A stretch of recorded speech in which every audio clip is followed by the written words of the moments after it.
Thank you for tuning in to another episode of Kristen's Corner, hosted by yours truly, Kristen Phillips-Hill. And I really appreciate our listeners checking out another episode. And it's hard to believe we are on our 25th episode already.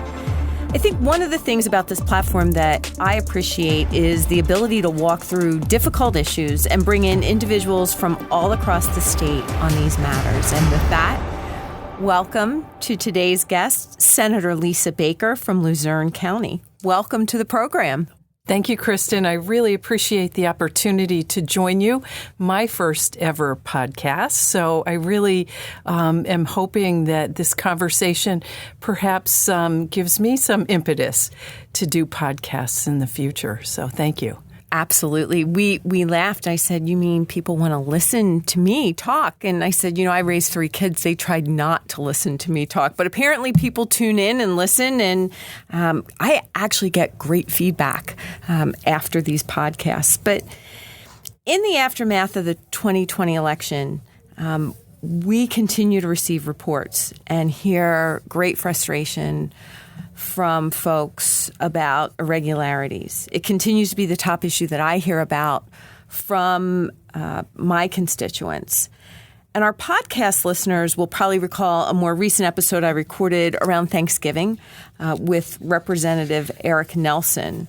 So Senator Lisa Baker and I are sponsoring legislation that would ban any outside entity from funding our elections process. Representative Eric Nelson is sponsoring the House version of this legislation. So, Senator Baker, can you walk us through your journey to come to the conclusion that we must end this funding from what I will say are dark money groups that go into our election operations, not our political campaigns, but the actual elections? Kristen, thank you so much for giving me the opportunity to talk to you about my work and our work collectively, because it started when the Senate put together the Senate Select Committee on Election Integrity, chaired by Wayne Langerholk, and I was one of the Republican members. And it gave us an opportunity to delve into the 2020 election and to look at what steps we could take moving forward. What occurred? What were the things that raised questions? And we had a series of public hearings. But I think one of the most striking parts of that public hearing was when the folks from Philadelphia appeared before the committee and were asked about special funding through Mark Zuckerberg's foundation, the Civic Life, CTCL. And I had never heard of CTCL. I was not familiar with this entity. But what was striking was the amount of money that went to certain communities, and large amounts of money to Philadelphia and the collar counties, to Allegheny County. And one of my small counties, Pike County, got a little more than $50,000. And I, as someone who ran a charitable foundation prior to running for office, I was familiar with a platform for grant making. And it seemed odd to me that there was such disparity in the grants. And upon further questioning the officials before us, they had a difficult time answering some basic fundamental questions. How did you apply? Who told you to apply? What were the expectations? Did you have to have matching funding? All the sorts of things that a typical grant maker would be asking. And after the hearing, it really became apparent to me that this was a function of philanthropy stepping into our election process, and I believed it to be inappropriate. In my mind, it's core function of government that government funds elections. As I said at a recent hearing, it's Democracy 101. Who pays for elections? Is it the government or is it the private sector? So we recently had a public hearing in the Senate State Government Committee. It featured you, Representative Eric Nelson, a reporter with Broad and Liberty, officials from the Department of State, as well as officials from the city of Philadelphia, to talk about this massive infusion of cash that came in the weeks leading up to the 2020 election. I believe they testified it was $22.5 million went to certain counties in the state. In your testimony, it was really powerful. And I'd like to quickly play a short clip for our listeners. The best way to avoid the inconsistencies, inequitable funding patterns, and general appearance of potential impropriety is to eliminate third-party funding of elections and election operations. It doesn't matter who or what the entities are. Outside financial influence in election operations is a new phenomenon, and one that I do not feel is appropriate. It should become a trend that will undoubtedly get more creative and suspicious over time if we let it happen. Voters, taxpayers, citizens alike deserve the fair and equitable election system. It should be uniform from one county to the next, regardless of size, demographics, or wealth. Senate Bill 982 brings this one step closer. And I think you touched on something. Where does this end? Is this just the tip of the iceberg? And as you said later in your testimony, this shuts off the fire hose moving forward.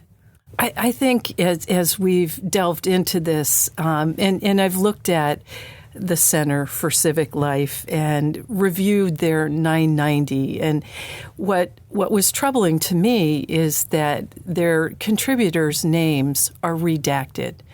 And keep in mind, their 990 for the 2020 election cycle has not posted on GuideStar, which is a typical search engine for looking at nonprofit 990s. So we don't even know who was redacted there. There could have been dollars from other entities and organizations. So in their prior filing, they have individuals granting upwards of $1.4 million. Now, as an individual, that's a significant amount of money to put into a nonprofit organization. For me, having the name redacted, who are they? What do they want to influence? Why can't we know them?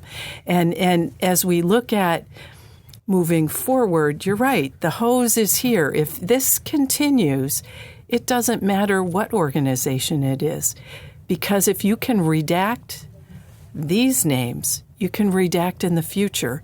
And my constituents want to know who is in charge of elections, who's paying for the elections, and it's a fundamental part of my concern that I believe our bill clarifies very simply. It's a very straightforward, very appropriate reaction.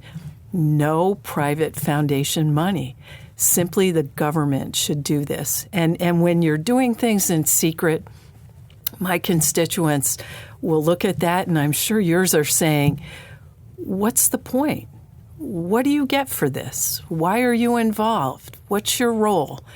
Who are you trying to influence? And so we shut that off. We shut the fire hose off, and we move forward. And as a core function of government, we fund the election. I couldn't agree with you more. But you also hit on another aspect. And, right or left, Republican or Democrat, leaning groups, conservative or liberal, our elections process, it must be beyond reproach. So this group happened to be a Democratic leaning, obviously assisted by a Democratic administration. But what if the shoe were on the other foot? Sure. I think, you can make the parallel. Had the 2020 election been a different outcome and a Republican governor was in charge and a Republican-leaning nonprofit came forward, I believe my colleagues on the other side of the aisle would have cried foul, would have questioned, would have asked for that. And so I think when we look at this, the federal government got it all wrong on pandemic response. They underestimated completely what transpired. And so they should have recognized in the pandemic that our election needed their involvement as well as state government and our local governments. It should have been funded appropriately. We had all the dollars and resources for pandemic response and planning.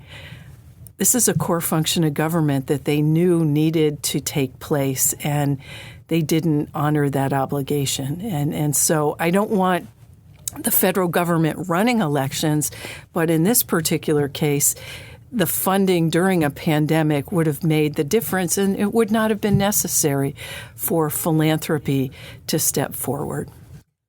Well, I think we go through many debates in the legislature about what is and what is not a core function of government, but I believe and agree that there is no debate that our elections process is absolutely a core function of our state government. And furthermore, if you look at our state constitution, Article 1, Section 5 reads, "Elections shall be free and equal, and no power, civil or military, shall at any time interfere to prevent the free exercise of the right of suffrage."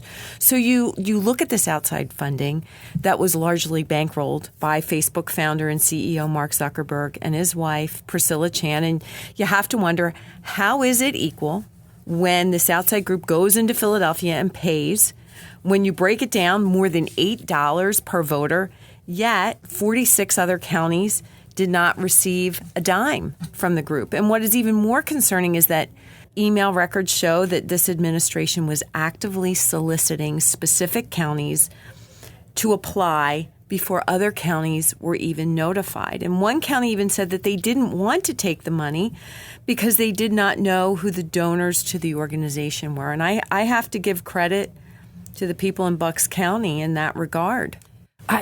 I would agree. And you know, when you think about the infusion and the idea that they were given separate standing, that goes against every principle that a good foundation operates under. There are standards and acceptable policy behavior, and for a foundation to put out the call for proposals for grant funding consideration, there generally is a process and a very competitive procedure, not something that's determined in advance. It is a competitive process. Everyone files an application by a deadline. You provide all the necessary information, and your application is vetted. So from my standpoint, I question the integrity of the process that was used. And I'm thankful that the reporter delved into and sought out these documents that proved there was advance notification, advance pushing of certain communities. And fundamentally, I just find that wrong, inappropriate, and it leads me to question the work of the foundation at its core. Well, I think it was really good to get this hearing on the record. And it looks like the next step is probably some follow-up and hopefully a vote in the Senate on our legislation. So, Senator Baker, where can our listeners go to find out more about you and about the work that you are doing in the Senate? Thank you, Kristen. It's been a privilege to join you today on the podcast. They can find me at senatorlisabaker.com, on Facebook, on Twitter. I represent the 20th Senatorial District of Pennsylvania, which is 5 counties in northeastern Pennsylvania.